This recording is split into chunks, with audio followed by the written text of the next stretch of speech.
Welcome to the Growth Enablement Madness podcast, and I'm Jim Ward, your host, CEO of BrainSell, the growth enablement company. I'm absolutely mad about helping businesses grow and scale. And in this podcast, my team and I get a chance to talk shop with industry thought leaders about a variety of growth enablement strategies, stories, and technology trends. I'm happy that you're here, so let's get the growth conversation started.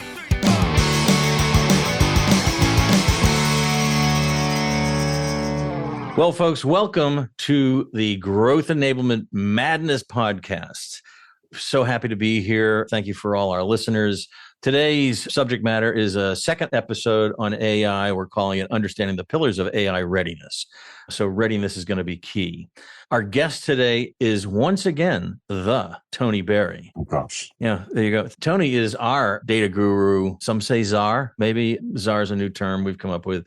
But he's our data guru. But I also want to point out, Tony also owns, with his son, Jordan Berry, a company called Interloop. And so he's president, Jordan is CEO, and they are doing quite well in the data space, and Fabric being one of the key components from the Microsoft platform. So Tony comes to us with a great deal of expertise. And Tony, welcome. Good to have you again. Thanks, Jim. Appreciate it very much. What's new? Anything new? Oh, gosh, what's not new these days with AI, right? Every day there's something new. Well, so I'm listening to Bloomberg radio more and more, getting off the sports radio bandwagon. And, I'm hearing a lot of things about Microsoft, Salesforce, how much they're investing in AI. I heard this morning that Microsoft might have overinvested in some level. I saw that. Yeah. So tell me what's happening with these investments, why they're so important. What are each of them doing that you're seeing? Yeah, it's crazy, right? It's all in the billions of dollars now, and you hit it on the head, and it's not even $1 billion. It's 80 or 100 or 400. And so obviously for me, this is starting to prove that clearly the tech is working, but it is still very capital intensive. But the race is on to kind of get that core technology, which tells me they are seeing signs of this being truly disruptive. And we're seeing that too. I know you're seeing it too, Jim. This stuff is working. It's not easy, but it's absolutely working. And it is funny that you talked about, the fact that Microsoft may have overspent. I saw the same thing. They may be pulling back a little bit on some of their data center build out. I think DeepSeek actually helped with that because it's starting to show you may be able to do this a little bit cheaper now, which to me is exciting too as a consultant in the space, which means this may become more applicable and more affordable. That part's quite exciting, but definitely time to get your feet wet though and jump in, because people, if you don't, I think you're going to miss out. Well, I agree with you. And I think that for those folks in the market, our clients, our prospects, and those who we don't touch, it's the typical business story. It's the fast that eat the slow. If you don't get in and understand what the impact is for your business, you're going to be behind the eight ball. And in the AI world, in automation, efficiency, and scale, getting behind that eight ball is like a power curve. Once you're behind, there's almost no way of catching up to the competition that gets ahead of you. So that's my early warning sign to folks out there. Now, there are definitely pitfalls and things you need to consider. So the overview of this episode is we're going to talk about getting practical with AI that helps you start to think about this. We're going to share tips and best practices to effectively adopt an AI based around key pillars of AI readiness. I think a lot of people have what's called right now AI euphoria. Oh, good description. Right. And so they know that they need to do it, but they just don't know what to do. And that's going to be some of the things that we help with, not only in this discussion today, but on our AI readiness capabilities and our audits to help folks to understand. So I guess I would ask you, what do you consider the 5 pillars to AI readiness? Yeah, Jimmy, you hit that euphoria is so dead on. I won't name that, but was talking to a CEO just this last week, and he came and said, I need to do AI. And it was like this frantic, I need to do AI. And I went, well, why? He goes, I don't know. I just know I need to do it because I'm seeing it all over the press. And what we talked about is, hold on, slow down. You don't just do AI. You have to think about it. There's no magic there. There's no easy button that you go push and all of a sudden AI takes over your business and runs it for you. And obviously I don't think any of us want that because it means we're not needed anymore, right? Right. So there is a whole component of it. And we've kind of, as you mentioned, look, we're a Microsoft purveyor of AI essentially. And so one of the things that we've tapped into is Microsoft has something called the 5 pillars of AI readiness. And it's near and dear to me because, and I know, Jim, you and I've talked about this a lot. all technology is an enabler, and AI is still an enabler. It's a better enabler in many, many ways, but also a little bit more dangerous enabler. And so you really have to do things correctly. And you get back to the people, the process, and those types of things, and tying that into your business strategy. Yeah, so the 5 pillars actually start there. What they say, the first one, you cannot skip it, is what are you trying to do from a business strategy standpoint? And make sure you understand that first. And ideally, once you have that business strategy understood, you start to think about, well, where can AI as an enabler help me with that? And so we'll talk to that in a little bit more detail on kind of those clues that tell you AI is a good candidate or not. Then what's interesting is the next two pieces used to be kind of process and then you pick your technology, but they say with AI that's a little bit flipped. The first thing you need to think about, the second pillar, is now data and technology, because the one thing we do know for AI is the fuel for it is data. So the more data you have, the better organized your data is, the better AI can reason on that. And so you really need to think about your tool set for AI and then the way you're going to organize your data. And that's the space that Interloop's in. So obviously we were really happy to see technology and data be number two. Then the third piece is the AI strategy and the actual implementation of those use cases. So that's the third pillar. And so that's where everybody tries to jump right now, is to that third pillar. But if you don't do those first two, it's the same thing that used to happen in the past. You're automating chaos typically, or CalPass, there's a description of that. It's just AI does it faster and more thoroughly. But if you think about that, if you do faster, more thorough chaos, you get chaos cubed or whatever you want to describe it. It just makes things worse. Squared. Chaos There you go. squared. There you go. Squared. There we go. And then the last two, which I know we're going to get into in a separate discussion, is you got to make sure your organization and culture is ready for this, because it is different. The way it actually works, you got to make sure you do things correctly. And then finally, you've got to govern this. We've probably all heard one of the issues with AI is it can go off the rails, it can hallucinate, and that gets into the governance. How do I make sure it does only what I want it to do? And so those are kind of pillars 4 and 5. Got it. I think we should talk a little bit deeper about maybe the top 3 pillars, if that makes sense. Hey, Tony, before we jump into talking about I don't think I was finished with my sentence, by the way. Pillars. I have the power. Yes, you do. Of the microphone. By the way, this is a bot. I'm a bot today, so it looks like you turned it on. Just a quick question. So you said it's usually, right, we're talking to the CEO. They're saying we need to do AI, but they're saying we need to do AI. Typically, it's to like the leader of a business function within the organization or to their IT department or whomever. So what are some tips for them to respond back to their CEO?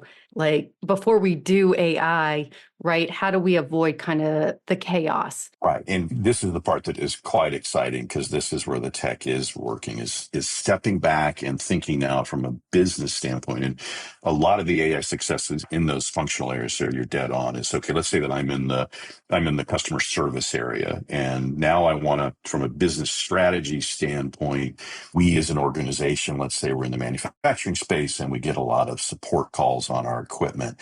And we don't want to increase our staff for that, but we want to increase essentially the frequency or the resolution time on our service tickets. And we want to increase, let's say, our NPR. So we don't want to hire more people, but we want to do a better job and we want to do it faster. Great use case for applying AI. So that's saying, let's tie that to the business strategy. So let's say we want to reduce our cycle time by 10%. We want to increase our net promoter by 4 points. That's what our goal is from a strategy standpoint. Now, how do I do that with AI? Because I've got a very specific use case that I can now measure the results on. And interesting, now the organization gets used to it, and the ideas just start rolling around these ideas of where can AI make me more efficient as an organization. That drives into some of those top line, often at an OKR level, right? They're going to be, we're going into a new market, or we got a new product, or we need to service better. Those are those kind of high level key initiatives of an organization. And now AI becomes that enabler, taking that functional experience and now starting to automate it in many ways. So it's clear you need to have a business strategy. You have to. Right? So, and it could be by department. And it's clear that AI isn't just necessarily you just adopt it. You need to have a reason for bringing AI in, that it's going to bring you scale or an ROI of some form, and it certainly can. And I'm literally talking to people, senior level folks who say, yeah, we need AI. And it's an interesting conversation, and because I have to ask, well, where do you need it? And then they don't know where they need it. Well, we just know we need it. And so that's where we come in as a Sherpa or a guide to help them with their business strategy and how to apply AI. And we'll talk about this later, but we have an AI readiness audit that we do for free. And we come in and we take a look at it. Are you ready? And that gives you a sense of where you can start. Yeah. So I was thinking about purpose-built versus, I guess I would call customized.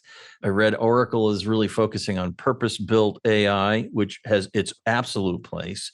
And then there's more customized solutions. Can you just describe the difference of those two? Yeah, and it seems like they're all kind of going down this path. Microsoft has a similar strategy, Salesforce. To me, it's, again, where you're going, Jim. Figure out what you want to do. So there are some, what I would call low-code platforms where a business user can start to configure some of these agents. So that would fit in more of the purpose-built. You can sometimes pre-build these too, which organizations are doing.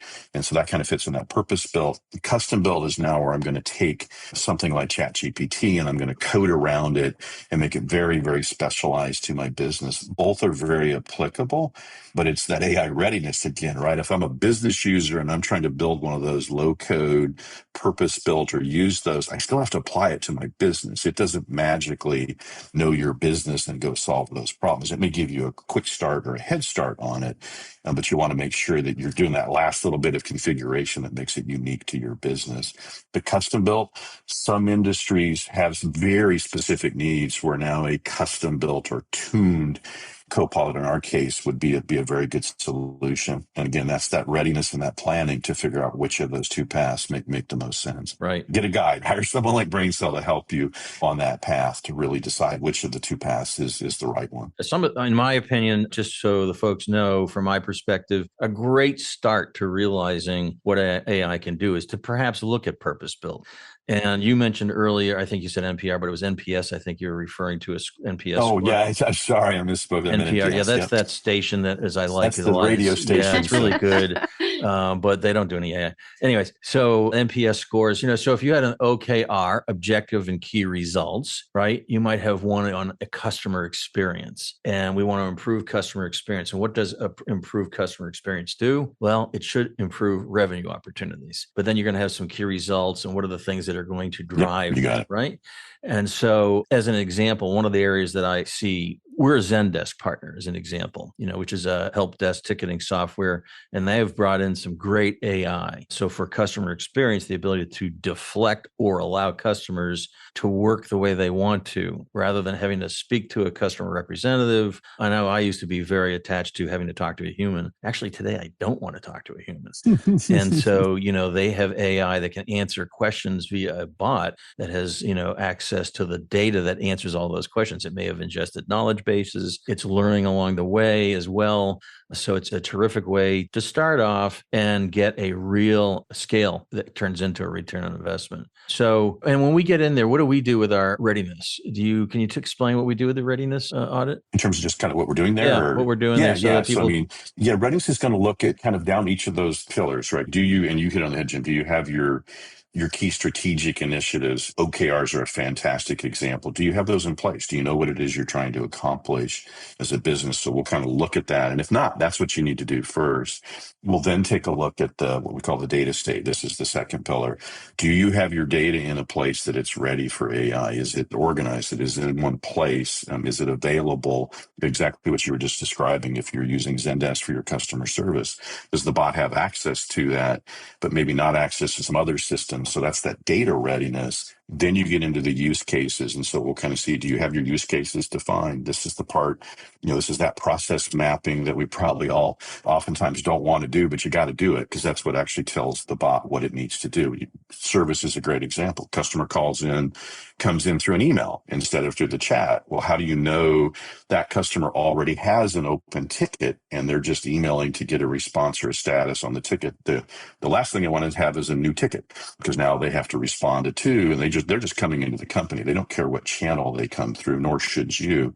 So that's an example of kind of those use cases and those rules, which would say, hey, bot, if you see an email come in from a customer, first thing you do is go check in Zendesk to see if there's already an open ticket for that customer. And if there is, then respond back to that in their preferred channel. That's that third step of readiness that we'll go through. And then the other two are is the org ready, and you have proper security and governance around your data. So that readiness will kind of score you on all 5 of those pillars in terms of where you're at. And kind of like any sort of checkup will tell you where you need to focus your time. Right. And again, folks, this is a free audit that we're providing because we really like doing this. We want to be first and the fast mover and helping our clients and all of you out there actually really get a return, not just be sold on something. And the reason I use the Zendesk example is it has the ability to be scored, right, and benchmarked. So you can see the improvements. So NPS score that you referenced, you can see how you've improved your NPS over time. And you can take your CSAT scores, for example. So it's a good benchmark that you're measuring against and seeing how it's working. And then you tweak. Yep. Anyways, that's my perspective on as that example. Yeah. And back where Sarah was going, the functional areas are usually where your quick wins are at. So sales, there's certain things. Marketing, there's certain things. Customer service. Don't forget the operations group that's starting, especially if you're in manufacturing, where you've got a lot of logistics things that could probably be improved just through some simple automations. Don't forget finance, managing payments, receivables. Yeah. Those are often pretty mature functions that need and benefit from this type of automation. So those are some very quick wins. Sometimes the initial goals get too lofty too. I want AI to figure out how to grow my revenue by 10%. Well, that's not solvable, right? There's a bunch of other things underneath that pin into that revenue strategy. So try and get them down to a little bit more succinct functional use cases to start with. Great. Okay. So we've spent a little time talking about pillar 1 of our AI readiness, which is strategy. Let's dive into the second pillar and explore that a little bit more, Tony, around tech and data. And when I think about pillar 2, the question that comes to mind for me is, how trustworthy is your AI? Mm-hmm. And the answer is, well, it depends on your data, yep, right? Absolutely. So talk a little bit about where businesses fall flat when it comes to tech and data before they're implementing AI within their organization. Yeah, and again, I'm going to go back to Jim, the euphoria, which probably I'm going to borrow that if you don't mind. I think it's perfect. I think the publishers are all trying to convince us right now. It's the classic, my tool's better than their tool. You need to buy my tool or you won't be successful. And this is the same thing again. I would argue right now that all the tools are still in that kind of, they're post the idea stage where they're actually now practical, but none of them I would put in the better than all the rest category right now. So what we're often advising is if you've already made a decision on kind of your core platforms, if you're a Microsoft shop, look at the Microsoft tooling. If you're a Google shop, look at what Google's doing with Gemini. If you're using AWS already, look at the AWS tooling. Oracle's not getting in the market, et cetera. So again, if you're an Oracle shop, look at some of the Oracle tooling. The thing the publishers won't tell you is they're all copying each other and they're all reacting and they're all kind of, spending on it. What they don't often tell you is that, hey, all of those tools need the same fuel, right? That fuel is the data. And that's the data that's in your organization that is probably not in one central place. It's probably not organized for what AI needs. And so just because you pick a tool, it's not going to solve that data issue. So you do need to dig into that and start to think about, how am I going to establish what's called your data estate? How am I going to get, let's say, Jim at Zendesk, and they've got another CRM tool, and they've got a marketing tool, and then they've got their back-end ERP. How do you get all that data together and then organized in a way that the AI can decision off of that, but also, Sarah, I think where you were going, make sure it doesn't get access to things it doesn't need for the use case that it's trying to solve. And that's a concept called grounding, which is where you now keep the bot. I think of it as you put fences up, so it can only do certain things and it can't go over the fence. And that's where these bots start to become very successful. And if you take that time to get your data estate organized, this is why we're big fans of something called Microsoft Fabric. Other people are probably used to the word Snowflake, Databricks. All the big cloud vendors are getting into this. Then the work is getting that data all pulled together and organized in a way that AI can decision on it. And the way you organize that data is a little different than you do in an operational system. But that's another piece where get a guide to help you on that, that knows how to get this organized. And then these AI agents will be extremely successful. Where we tend to see them not be successful is where people don't take that time to get the data pulled together. Yeah. And what about cleanliness of the data too? Like I think about CRM systems, right, where you're relying on, no offense to the salespeople, but to Oh, put sorry. data Yeah. in the system and it's not necessarily consistent, or they may have inaccuracies and things like that. So how do you get your data at a level that's clean enough and continue to keep it clean? This is where it becomes a bit meta, where AI helps AI. So if you get that data into one place, let's say I bring it into Microsoft Fabric, which is the part we use, now you need to do exactly that. I need to organize that data, and part of that is cleaning it. Well, guess what? There's a copilot that's trained to look at messy data because there are certain things that are common, right? Addresses are not complete. States aren't spelled out right. Addresses aren't actually using the correct postal code, or the city is spelled incorrectly. A copilot is great for because it can say, hey, I can correct this for you.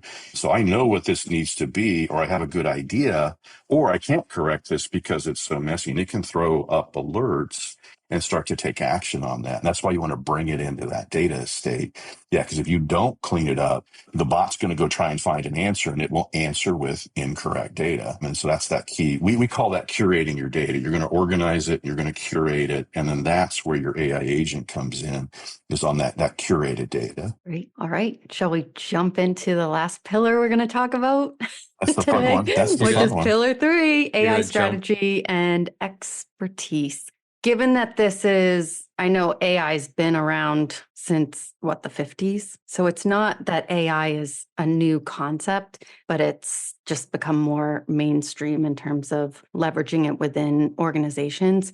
So are there new processes or new expertise that is essential when companies get together and start developing that AI strategy? This to me is where it starts to get really exciting. So you've done your homework, you know the strategy, you got your data in place, it's curated, it's ready for AI. Now you start to think through, Jim, you give a perfect use case. What's the use case now where I can take that data and I can do something with it? And this is the big advancement over really this year and late into last year, is this concept now of agent capability within these AI bots. And now they can not only answer back questions, but they can make decisions and then finally do things. And so this is kind of the new way of doing automation now, where you can essentially now have an assistant that's literally sitting on your shoulder, and it's been told, hey, when that email comes in, first thing I want you to do is read it. And then should that go to sales? Should it go to marketing, or is it a support issue? And now the bot's deciding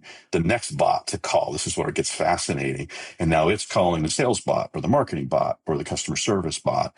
And then it's actually doing things like updating records in CRM, cleaning up address data, letting marketing know that, hey, this is a warm lead. Let's drop them into our deep nurture campaign. Or it's telling a sales rep, hey, we've got the tone here says they're ready to buy. So I want you to follow up with them immediately. Or service, where this is the one we gave before, where it's that service data. So now that's those use cases that you lay out that you want to now start to AI enable. And what's nice is they're very measurable. You can see what it's doing. You can manage what it's doing on top of that. And what we find is once you get to that point in an organization and they're ready for it, the ideas just start flowing, especially from those subject matter experts within a functional area who know their pain points. Yep. Do you think that organizations are going to start coming up, right? Like there's a new role within the company focused specifically on AI strategy, or do you think that it's up to each of the functional leaders within the company to, sharpen their axe and really become the AI strategy expert within their function? What we're seeing a lot of right now is the concept of a chief data officer in some form or fashion, usually within the IT group, that's making sure that data is organized and curated and governed. But then we're also seeing that the most success comes from right now when you push that AI responsibility down into the functional area, and you at least have a subject matter expert who's working, with the technology team to implement it. Because the technology team just won't know the subject matter area, right? They won't be the expert. And that's where this starts to get fascinating, because now your subject matter experts who know the pain are working with the technology group to actually go implement these. And it becomes kind of a new motion in a lot of organizations. That's that org change that you have to think about. I personally am not seeing a lot of success where somebody in IT is told, okay, you're our AI expert, go build all our AI, because they just don't have that functional expertise, that collaboration between, the IT function and then the functional area. Right. So many thoughts, my gosh. That's the exciting part about all this, right? No lack of thoughts. Yeah. I'm not going to be organized in my thoughts right now, which is, if you were inside of my head, you'd see this little circus and monkeys and giraffes and stuff like that. But so there's this domino effect. You adopt AI, and then you got to make sure that your data is governed properly. You even have to, in the example CRM, for example, you may not want free form text because it becomes very difficult to manage.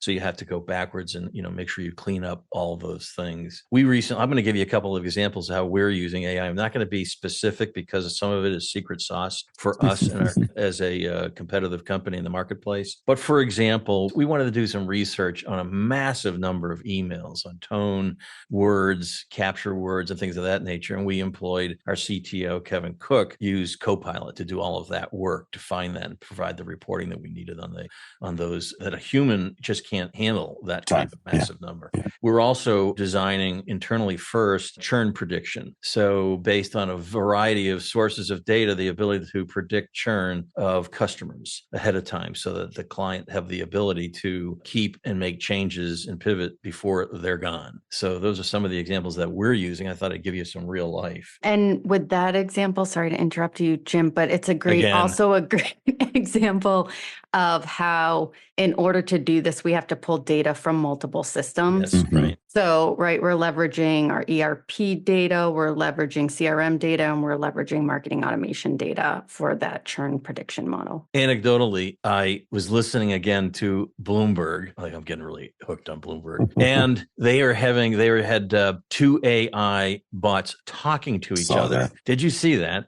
And hopefully you'll remember, because I can't remember parts of it, but they were talking to each other to make a reservation. It was an AI assistant to an executive, and it was a travel assistant or whatever who would help. And they were talking to each other to make this reservation. And then they turned on, hey, do you want to go to whatever that language was called that AIs have that we humans don't understand? Do you remember what it was called? It's basically the inside AI. They're actually converting everything into what are called vectors. And so, they went into basically discussing back and forth at the raw data level.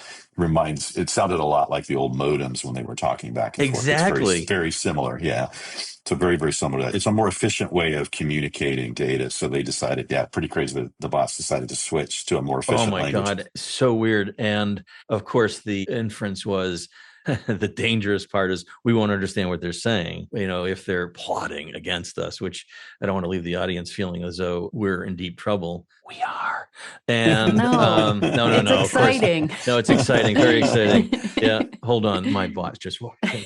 Anyways. But that's a great example of setting those governance or those fences, right? Because what you would say to both of the agents is, do not go to a more efficient communication protocol. Always use whatever the language is. Let's say it's English that way, and keep a transcript of the dialogue. And I'll just say this. I think for young folks out there looking and considering their careers going forward, this is going to have a big impact on what they choose, because certain job markets are going to be impacted. It's going to be a domino effect. And I think Bill Gates has, 5 top jobs that will survive, or where you should be at. And I'm sure that one of them is AI engineering, or perhaps prompt engineering, things of that nature. But there's going to be an impact. So something we won't do that as an episode, but I think it's something for folks to consider. Let's see. So do you have any future trends in AI that business should be aware of right now? I know we've touched on a number of things. Yeah, to me, the one that's really fascinating, and there's a couple articles, and they're talking a lot about the AI workforce, which is quite interesting. It's this idea of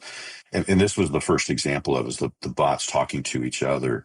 That will be the future state is you're going to have your own, AI agent that knows your job, your function, and you're going to give it the authority to go do things on your behalf. And often that will be another agent that it's talking to, communicating with, and taking action on. And that becomes really a fascinating world, right? Because they don't sleep. Eventually, they're not going to cost that much. And think of all the things. But what it can't do right now is it can't do some of the ideation and some of the really things that we do naturally well as humans. So if you think about as you work through your day, and when I saw a study on this recently is, at least a quarter of our day is spent on non-thinking tasks. It's just monotonous, mundane. Opening up your emails is a good example and going through them and figuring out which ones you need to respond to, which ones you need to table, which ones you want to throw away. Well, you can teach an agent to do that. And it starts to see your style and stuff like that. And then you can even teach it to start to do things based upon what it sees in those emails. Go update CRM for me, right? I mean, sir, you hit it on. I hate going in to CRM and copying and pasting and putting all that in. And it's all there in the email. So wouldn't it be great to have an agent say, hey, go update CRM for me with all this information and let me know if you have any questions. And you start to get that type of capability. Here's the thing that is interesting to me. Think of it this way. And this is why I say jobs, there's going to be a domino effect.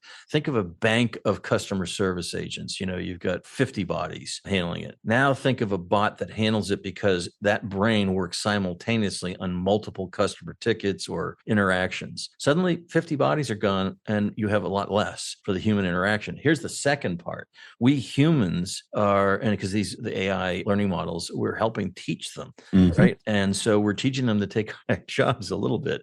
So you need to be prepared for that, right? You're teaching them the things that they need to know. I'm not trying to create and be a fear monger, but that's where it's going. So you need to be prepared for it. And for companies, it's very exciting. It doesn't mean humans are extinct. It simply means they need to pivot and shift. But think about it from a company perspective and how it drives down costs and makes it more efficient for even the consumer cost-wise. I think there's a lot of great things that are going to come out of it. Yep. And some of the studies are saying that retooling puts us in places that are more rewarding and fun versus the mundane. And this has happened, I think, every industrial revolution, right? The mundane things start to get automated or replaced with technology, and then you move into more of a thinking and ideation area, which is where I hate to say this, where we're really strong as humans, and the agents at the moment are not. So it starts to become, but that's that third or fourth and fifth pillar is how do I get the organization ready for this? Because yes, the motion of work starts to change. And what you do on a daily basis is going to be very different, even a year from now, than what it is right now as these things start to, truly become enabled in these organizations. So even though it's been back to the 50s, AI is not exactly brand new. Of course, we all remember IBM Watson. I don't know what happened to Watson. I don't hear anything about Watson anymore. By the way, what happened to Watson? Do we know? It's now called Watson X. And actually, IBM's starting to make some inroads with some of the things they're doing there. So yeah, very interesting. But if you can think about my earlier example of a bank of 50 people, that's a purpose built for ticketing, and that the bot is giving a better experience because the answers are faster. You get to where you want to be quicker. That's been my preference, by the way, is anytime I can use a bot, I'm like typing to the bot and getting my, and some of it's really good. I was dealing with Verizon recently on an issue, and man, it resolved the issue for me effectively. Did Allie the bot help you well today? And yeah, 5 stars, so it was really, really, really good. Too funny. So I just had the same thing, Jim. I had an experience where I could go into the store. It was actually cell phone. I could go into the store and get a replacement for my phone. Or I said, maybe I can just go on and chat and they'll just ship me one. Because I really don't want to get in the car. I really don't want to spend an hour. I really don't want to talk to somebody that can't solve my problem. And sure enough, within 5 minutes, I know it wasn't a human. It was a bot that took care of all that. I could tell it went and got confirmation of the replacement. But beyond that, it was all automated. And so cool. I sat on my sofa and did it all. I went nowhere. So cool. Well, let's sort of conclude and summarize today and revisit the discussion. What is the one takeaway you hope listeners remember about AI, Tony? Yeah, to me, it's one, do it. start to experiment, start to play, but don't expect an easy button. Do the hard work, which is understand your strategy, make sure you got your data organized, and then have fun. Because that third pillar is the fun one. Just don't skip the first two, and really start to think about in your organization, where can this help? And candidly, hire a guide. This is new frontier. You need a guide to help you with that. So bring an organization like BrainSell in to help you on that journey. I want to humbly self-promote ourselves here that is what we do. We act as your guide. We have the ability to deploy custom purpose-built. We have the ability to do all of that. But most importantly, we have the ability to help you with your data governance, et cetera, get you ready. I want to say that this is the time where we're going to talk about our AI readiness assessment and better understanding your state of data, see if you're absolutely ready. Is there a link on our homepage that they can get to? You can take I'll call it a light AI readiness assessment. There's a link on our homepage. We'll also include a link in the episode description. But for, what we were talking about earlier in the discussion, more of a robust AI assessment, reach out to us and we can help get that scheduled. And you can email us at growth@brainsell.com, and I will spell our company name correctly this time. Good luck. Let's all, Use the test. Let me just watch. So it's growth, GROWTH @brainsell.com. BrainSell is BRAINSELL.com. Wow, excellent. All right. Well done. Oh my God. So much better than the last episode with that one L hanging, the hanging L Chad. Yeah. Yeah. So contact us, growth@brainsell.com. And in that case, when they do that, do they get a human that assists them with that? That's correct. So you're not going to get a bot. You're going to get a human with an understanding of business who's been there. We've been in hand-to-hand combat. We are on the boots on the ground. So you're going to get that kind of a Sherpa and guide, not an academic. You're going to get business people who know AI. So I want to thank all of our subscribers. You can find this episode and all of our episodes wherever podcasts are found. I always ask Sarah, where are they found, Sarah? Anywhere on your preferred listening. So it could be Spotify, it could be Audible, Google, even Amazon. Since we're on YouTube, and I was just recognizing that I have a white shirt on today, which replicates the logo of Growth Enablement Madness. I thought I'd take form. Remember? Does that look about right? So Growth Enablement Madness, we're mad about growth. Our purpose and our mission is to help companies grow and scale. Just simple as that. Help you grow and scale. We do that through tech, consulting, guiding, et cetera. Also data analytics. Come to us, just chat with us. If we don't do it, we'll guide you to the right place. So growth@brainsell.com. There's a link on the website at www.brainsell, BRAINSELL.com. Thank you to you, Tony, for joining us today. My Thank pleasure. you, Sarah, my co-host, and Brian Anderson, who is our producer. Thank you all. We'll sign off with a song. What do you think? Should we sing a song? Maybe next time. Okay. We lose all of the subscribers. So we're going to leave that alone. Goodbye for now. And thank you. Look forward to our next episode coming up. Thanks, everybody.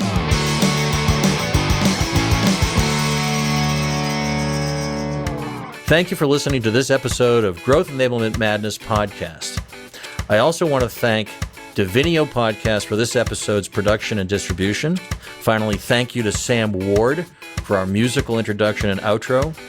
Be sure to check out all of our episodes wherever you listen to your podcasts, including Spotify, Apple Podcasts, Google Podcasts, and more.